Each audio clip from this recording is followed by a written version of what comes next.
how badly do you admit to yourself to that you desire that gold medal, and you are ready to go after that no matter what. And the more you go and you perform and you are more determined about that, the more shameless you are, the more you will have also challenges on your way to really test you and confirm you that, are you sure you want it?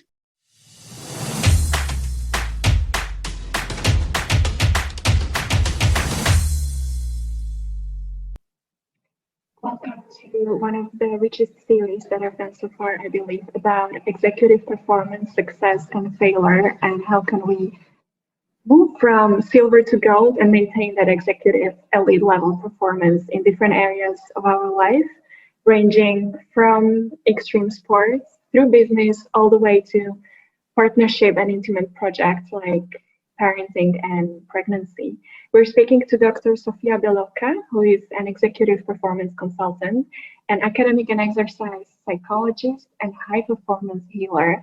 She's been working with high performance leaders, politicians, elite athletes, coaches, and healers to transform their lives for over 20 years now. And she concluded that the differences between silver and gold record are very specific details that make the difference when the patterns are broken. So tune into this three-part series in which we're going from Olympic golden medals through business all the way to her own experience of miscarriage. So Sofia, thanks a lot for being with us. You've been such a role model for me in terms of all the scope that you've been covering as you're moving from the worlds of executive performance and exercise psychology and healing and mentoring. It's been super inspiring for me, the breadth of professionals that you've been dealing with, from obviously the elite performers in business, but also in sports and Olympians. And I guess that's one of the reasons why I would love to speak to you today, because we're speaking at the occasion of my participation at the conference, which is dedicated to failure. And this brought me to a reflection about what is actually the wisdom around me about the whole concept of failure. And so the first thing that I would like to, dive deep into is looking at the really best performance in sports in the world, the Olympic athletes that you've been working with as a researcher, as a mentor. What is their framing of failure? How do they deal with the concept? What is it for them? Awesome. Thank you, Lucia, first of all, for your invitation. I'm very excited to be here with you and discuss on this very beautiful subject for me, the term that we say and perceive as failure. From my experience throughout elite performance with elite athletes and elite and people in the business, but especially for the sport elite performance, as per your question, failure is perceived as a part of the game when we perform at this high elite level, and we're really targeting about getting on the podium, where there are big three positions above the medals. And it always depends on the level of the competition that the athlete is. Failure can be part of the game. The more we go up and advance at the ladder, if we say, of the sport performance, and according to our experience, a lot of elite athletes having failure as a non-negotiable. What does that mean? That is not an option they would be thinking about? For me, like the human, as a body, as a mind, as a heart, it's very complex, thankfully, and it's very, very interesting. So there is not one way of approach into all this holistic approach and holistic beings that we are. So when somebody says like failure is not negotiable, it's not a choice, it is literally like a mindset, and to boost the mind. Of course, there is a lot of other energetics and mechanics that they are under this, on the physical level, on the mental level, on an emotional level, or on an energetic level, to really see like how much the person really is congruent and believes that phrase that speaks out. But it's very important there's a lot of complicated words. I'm wondering whether you can, translate the mechanics Yeah. and the energetics of it. If Yeah. you can give us a couple of examples, what does it actually translate into in their mental So and physical practice? so yeah, it's quite complex, and also like a lot of even on a elite level don't understand that they are doing it. Everybody, we all do it, but we don't really understand that we are doing it. Like giving like a frame or a word. So the energetics can be like the vibration that we have, either with our actions, either without words, either without presence. So if we consider that we are we have a level of energy, you know, like what we eat gives us a level of energy. If we sleep well or not well, we have high energy, low energy. And in our society, the easiest thing that we say, oh, to get some energy is like, for example, if we move some sports, we get into sports, we are more energized. This is like the number one, let's say, that give us energy that we generally accept. Yeah. And even like our nutrition give us energy. What we're thinking give us energy or takes energy out of us.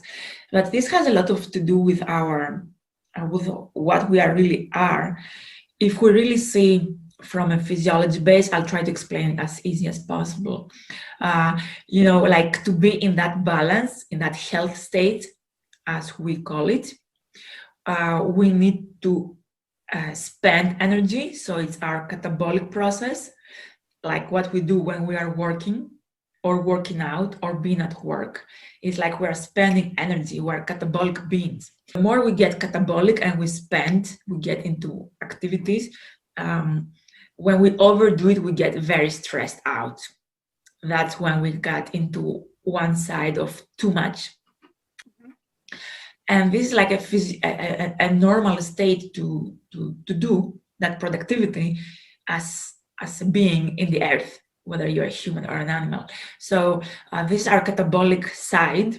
These are, if you want, like our sympathetic system, nervous system, our heartbeats, our hormones, our activities, our muscles. It's our life. We can say it like an eustress, where it's really inspired us and we get into action. And when we go into extreme, it's like burnout, stress out, sick, collapsing.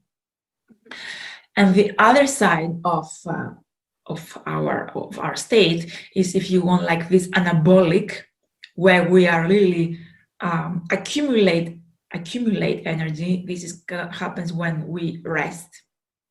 We're on holidays and we have a nice time. Let's say it very simple.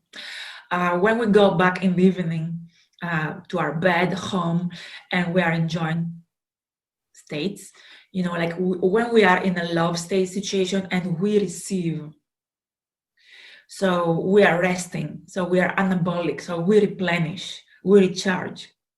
And this is, if you want, like our parasympathetic system, where we really need it in our day. And this is what happens in the night when we're supposed to sleep. So if you want our circadian rhythm, this is our 24 hours rhythm that functions with our light or with the night. This is all our pace and rhythm throughout the centuries since we show up in here. So for executive performance at the highest level, what is the magical ingredient or the skill that we need to master in order to master that cycle and the energetic balance? So it's like to master the energy, to master those two sides, if you want, the catabolic and the anabolic, and to try to maintain them in balance, in that health state. There are a lot of components that we can determine as that balance state, whether we talk in psychology, in physiology, in the work area. There are a lot of different components that determine that. So in that elite performance level is really like keeping that balance. And many times it's like how to really like, you know, get into the work, be that catabolic spending, but also maintaining that that force and recharging that force that will help you to keep going instead of burn you out and make you collapse. I think that's the difference between elite performers, or like somebody who chooses, because there is no judgment here, who chooses to perform at the medium level, or for example, the difference of a gold medalist to a silver medalist, if you want, or to the third place medalist. And also another level is probably reaching that and also maintaining the performance. I don't know if from your perspective, if you can also tap into what is it that makes a difference to go from silver to gold, but also what is it that makes a difference from the gold once to really maintain the performance, to repeat it, because I guess that's where the pressure and fear and the stress related to that, which can then transform into the performance, expands even more. So probably the mastery becomes even more important and more complicated as a process to achieve and maintain. That's the goal that makes a difference of the gold metal in there, is like exactly to be able to maintain that level of energy and not just have, if you want, the breakthrough, to break the ceiling to get into there, but also to have the intelligence and the mastery to maintain that. Now, if you ask me how to maintain that, there are a lot of components on a physical level, on mental level, emotional level. And this is why I love working with that on a system that I call the triad wisdom, and it really addresses like the physical, the mental, and the emotional level, where we get into that emotional mastery, mental focus, and physical performance that can make the difference to maintain that gold performance, if you want. So I believe the more balanced, mastered, and focused is a person into what really represents that gold medal, let's say, for elite performance athletes, the more balanced, mastered, and focused you can be in order to maintain that state.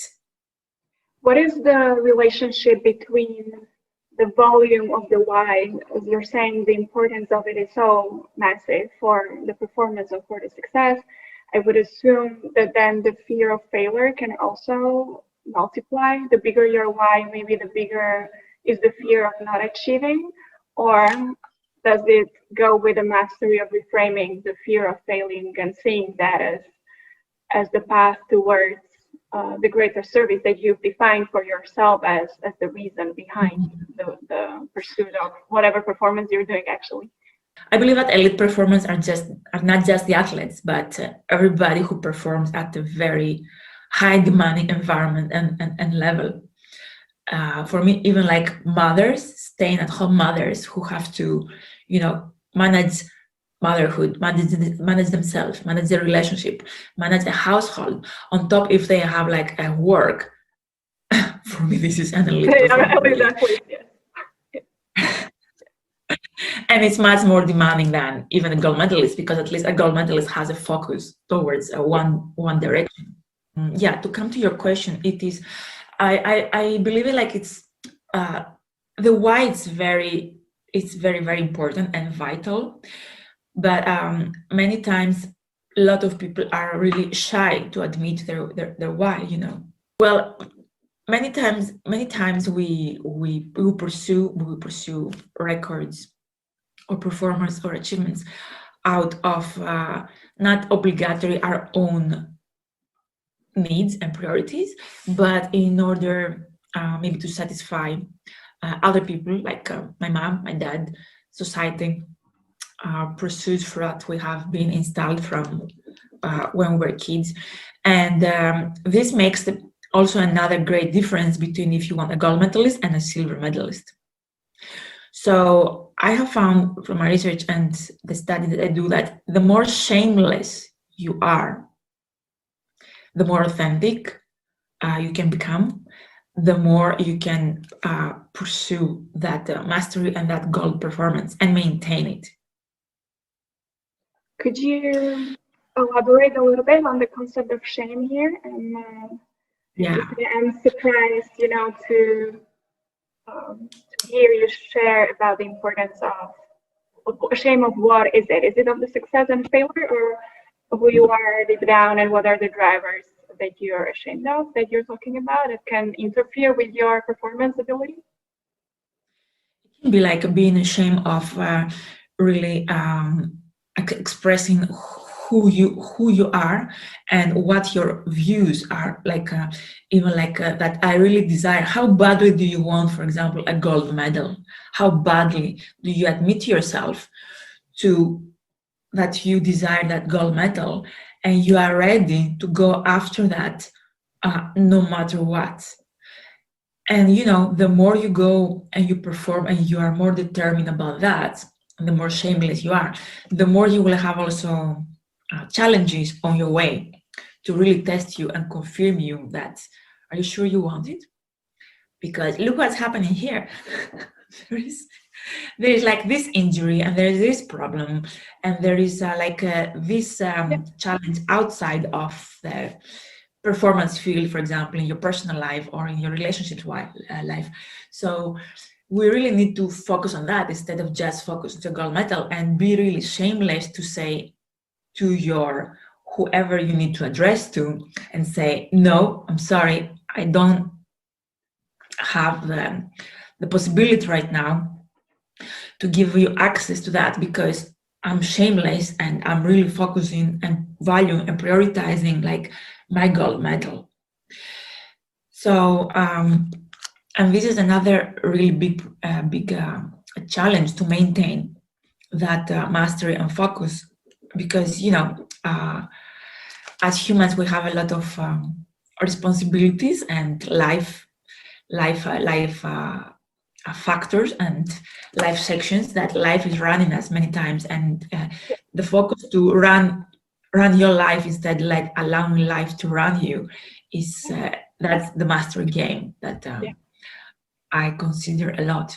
And to be able to be shameless and to be authentic into really what is the truth that you represent. Like the truth here in the example we use is like the gold medal, and being efficient to use also other factors like the relationship, yourself, the family, the friends, the work, all the other components, in order to support you towards that direction, instead of allowing these other aspects of life distracting you or breaking you down. I mean, and that's this is the very big interesting, especially in the context of where there's so many distractions. If we talk about performance in other areas of life, not really the hardcore focused sports performance, but like business or whatever life projects that we want to invest our energy into. And so our subsequent episodes will be looking exactly at these concepts from a more broader perspective. And so I'm wondering how much more can we learn from the sports world when we talk about that persistence and self-discipline and focus and ability to stay in tune with the drive and the why, especially when the obstacles are thrown in your way. I'm wondering what is their mental tricks or techniques that they're using. For instance, if you are an Olympic athlete and you fail, and then you're asked to outperform every day during your preparatory practice for 4 years until you get another chance. What is it that they draw on as a source to stay motivated if they failed the last time, failed from the traditional black and white sports perspective, the last time they had a chance to show how much they've got? On that point, you did like stay motivated. I believe that I struggle a lot to give that motivation aspect, like that energy and that boost.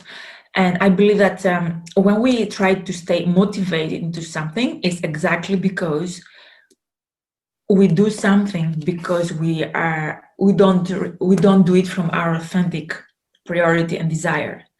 When we need So like it's a sign. when we need motivation, it means like I have to do something to drag myself to do something. While when we are inspired, nobody has to remind us. Exactly. An elite performer, you don't have to remind to elite performer, athlete, okay, that in let's hope that Tokyo Olympic Games will happen after this postponement.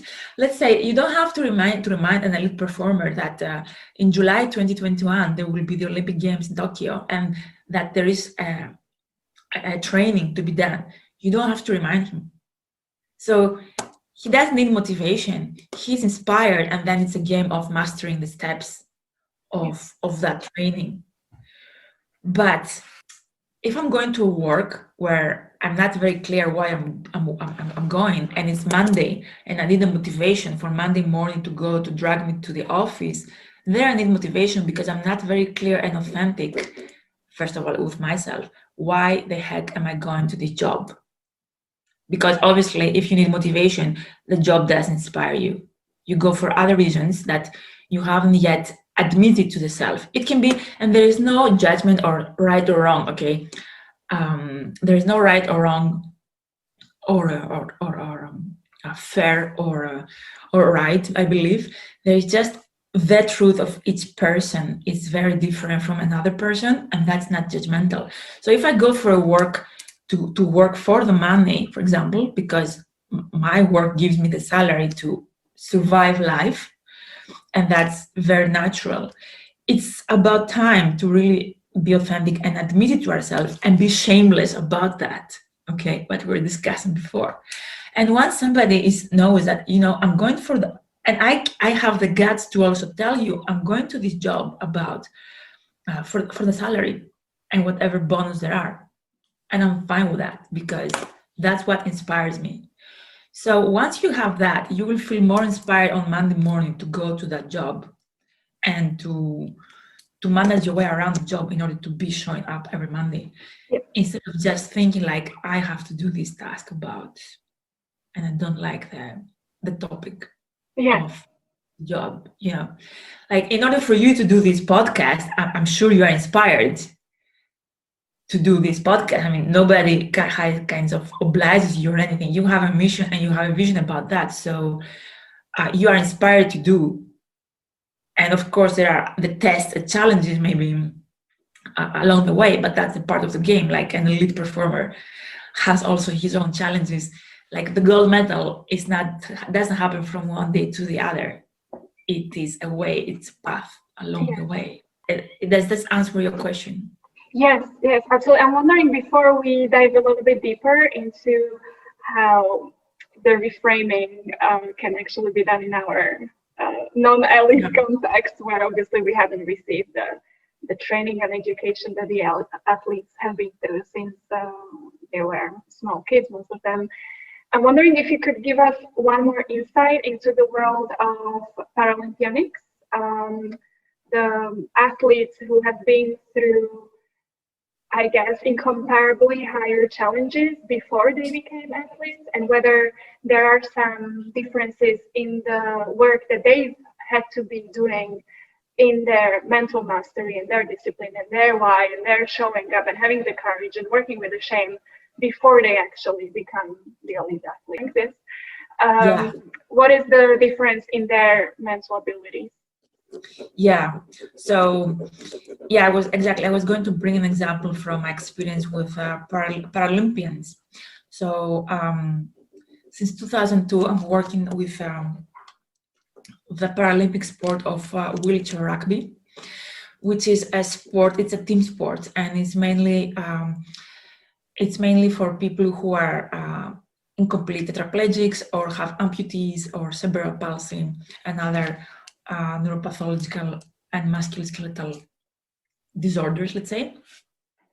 So my experience from that is, you see, it's an elite sport. It's Paralympic level, in Olympic level as well, Olympic and Paralympic Games, and of course the athletes that go into this sport, they have previously the experience of an accident that turned them, for example, from able-bodied, they got into an accident and they got like a disability. For example, they had, the most common is to have an injury on the spine and to be tetraplegic, okay, which means like you cannot move your legs and you can partly move maybe your hands or your fingers.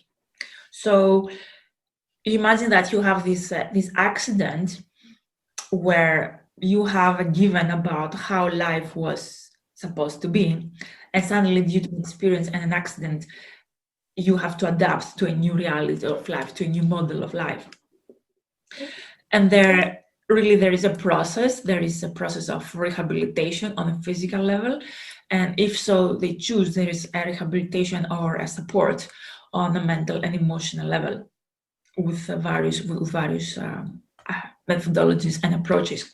So that work that is occurring, is happening post the accident, can really motivate a lot of people to get into sports and later to compete in a Paralympic elite performance and sport level. And as I have met many athletes in that level, Paralympians, they have done a lot of work, physical work, and this can really push them, like this physical accident that they had in their life, they can really increase their persistence and their focus and their desire for a higher challenge and a higher performance level. But I believe also that this is from the character and what character you build throughout the life before, but also due to an accident. There is a great Paralympian, the best Paralympic athlete in the track and field. It's an Italian, and he had said like, "Oh, my accident had been the best blessing, the best thing that happened into my life," because of course, post the accident, he became a gold medalist multiple times, but also he said that he appreciated life and he saw the meaning of life after that. Not every story is like that. However, and I don't believe that necessarily you need to have an accident to realize the value of life, but this happens.